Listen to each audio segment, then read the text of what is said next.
So friends, Karthikeya బజే వాయువేగం movie ఎలా ఉందో తెలుసుకుందాం. ఇంకా ఓపెన్ చేస్తే ఈ సినిమా స్టోరీ స్టార్ట్ వచ్చేసరికి క్రికెట్ బెట్టింగ్ అలాగే తండ్రి కొడుకు ఎమోషన్ మధ్య నడుస్తూ ఉంటది అనమాట.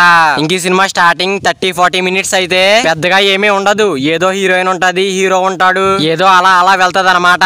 నాకైతే చాలా చోట్ల బోరింగ్ గా అనిపించింది. కాకపోతే ఈ సినిమా స్టార్టింగ్ ఒక అరగంట పోయిన తర్వాత నుంచి క్లైమాక్స్ వరకు కూడా నెక్స్ట్ లెవెల్ భయ్యా. అక్కడ ఒక్కొక్క ట్విస్ట్, ఒక్కొక్క ఫైట్ భలేగా అనిపిస్తాయి. ఇంక ఈ సినిమాలో చాలా ట్విస్ట్లు అయితే ఉంటాయి. నేను ఏది రివీల్ చేయడం లేదు, మీరు సినిమా చూసి తెలుసుకోండి, భలే సర్ప్రైజ్ అవుతారు అనమాట.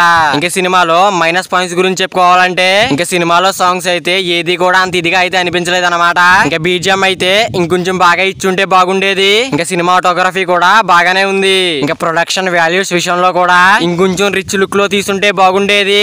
ఎందుకంటే ఈ రోజుల్లో ఇంతకంటే తక్కువ బడ్జెట్ లో వచ్చిన సినిమాలు కూడా మంచి గ్రాండ్ గా మంచి రిచ్ లుక్ లో అయితే ఉంటున్నాయి. బట్ ఈ సినిమాలో కొంచెం తక్కువగా ఉందన్నమాట.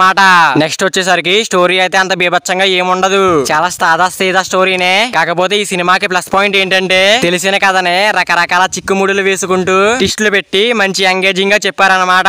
నాకైతే సినిమా స్టార్టింగ్ మాత్రమే బోర్ కొట్టింది. ఇంకా తర్వాత నుంచి కూడా క్లైమాక్స్ వరకు వేరే లెవెల్లో ఉందని చెప్పొచ్చు.